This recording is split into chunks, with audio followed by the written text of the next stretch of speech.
Tell us about when, obviously you mentioned you and Stuart Scott playing back in the day. You weren't very good, but now you love the game. You and I did the pod the other day. It was all Ryder Cup talk. I know you're very passionate about the game, but when did your love for the game of golf happen? What really got me hooked on it, because that was 1991. That was the first year I really got into it.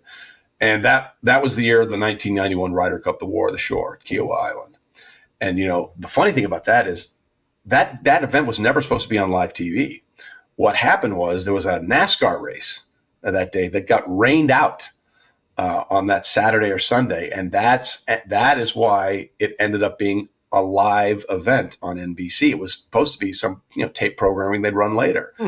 And obviously it was one of the greatest Ryder Cups of all time. Very tense, by the way, right after the first Gulf War. And, the Americans are out there in their USA hats and camouflage. And the Europeans are like, we were part of the same team. What's going? We were all part of that coalition. I don't understand.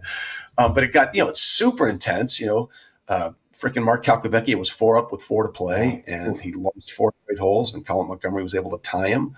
And it came down to that last putt on the 18th hole between Hale Irwin and Bernard Langer, and Langer had like a 5-footer, and if he makes it, they retain the cup. And if he misses, Hale either ties or wins that match, and we get 14.5 points, and we win the cup.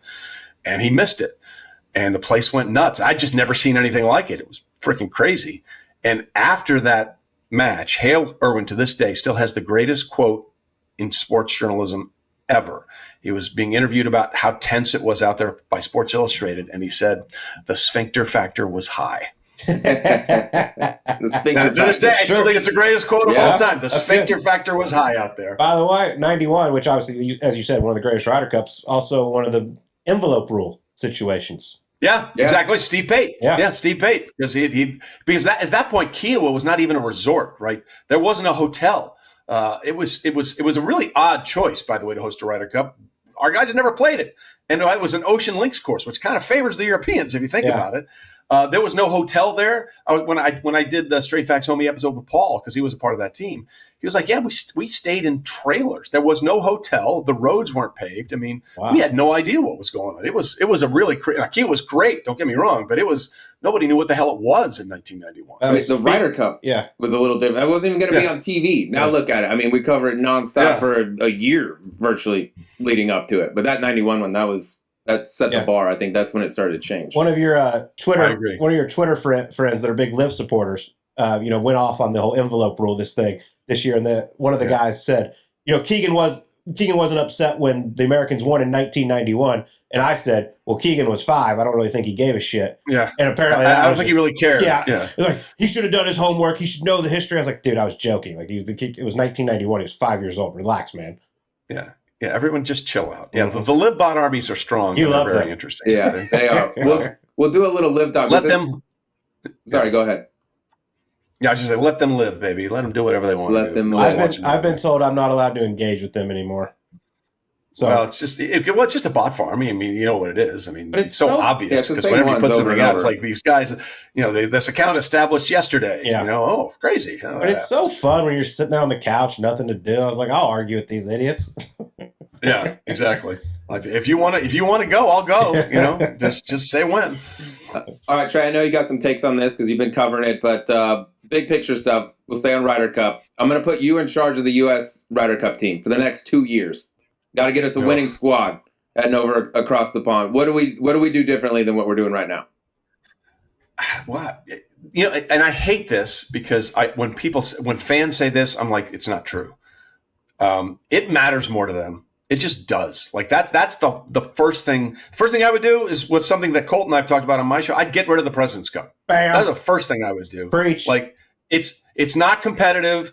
It's just a moneymaker for the PGA Tour, and we care kind of because we like to win.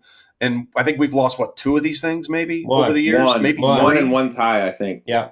Yeah. I mean that's it. So. And, the Europeans get 2 years to get into a lather about this. And we go through this banal, meaningless exhibition. And look, I'm happy for the Mike Weirs of the world and all the Australian players and the Koreans and the Canadians that get a chance to have this format. That's wonderful. It's not the Ryder Cup. Okay. It's not close. It's not the same thing. So I think the first thing I would do is say we got to stop playing the President's Cup every other year because it's killing us. And I think we have to do something the way the Europeans have done it, where they have the Sevi Cup out there, where it's basically a program to get people to care about the Ryder Cup, to get it to be ingrained in their system. And the other thing we got to figure out is how come we don't play well with each other, right? We're decent in four ball. We're okay in singles. We're not as dominant as we used to be in singles. We were this past time, but we sort of had to be. We got to figure out a way to play better together, and I mean alternate shot. Since the 2023 Ryder Cup, through the President's Cup, and this past Ryder Cup, we are 6-19-0 in alternate shot.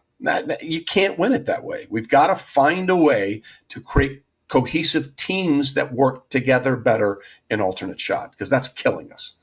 Yeah, I agree. It is. But it's an interesting point because, we stink somehow in alternate shot. But it's not like the Europeans are going out and playing 6 events a year where they're playing alternate shot. It's like, why does it work for them? They got great players. Of course, they're close. They're all friends. But we got a ton of guys the same way, too. I can't put my finger on why they're so much better, it seems like, in that format, especially this year. Normally, it's the home team, but this year they killed us at home. Yeah.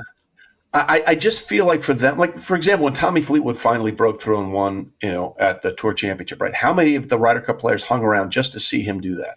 You remember the Canadian Open playoff a couple years ago between Tommy and was it Nick Dunlap who won? Nick Taylor. I was there. Nick Taylor. Awesome. Yeah.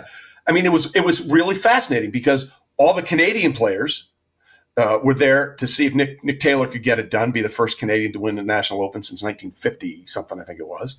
And all the European players were there because they wanted to see their Ryder Cup teammate maybe finally break through and win on the PGA Tour. I just don't get the sense that as a team, we feel the same way about it than they do. Like, these Europeans, they're bonded by it, And I certainly think it helps that so many of them live over here full-time to participate on the greatest tour there is, the PGA Tour, where they can make a bleep ton of money and feel better about themselves. But when they get together as strangers in a strange land, there's a bond there that we simply don't have. And we've got to find a way to get that connective tissue. And our horses have to play better. Rory played great. Justin Rose played great. We mentioned Tommy, how great he played. Shane Lowry, all those guys. Our horses didn't show. And we got to figure that out, because that's the same disease we had with Tiger and Phil. The two U.S. players with the most losses in Ryder Cup history are Phil Mickelson, 22, and Tiger Woods at 21. You take away their singles records, and it's not great. We've got to find a way for our best to be at their best when this thing goes. And I think one of the things we could do is just not play the other thing every other year. I'm with you. Yeah, our top two, they got 2.5 points combined. That's just that's it. That's just not going to get it done.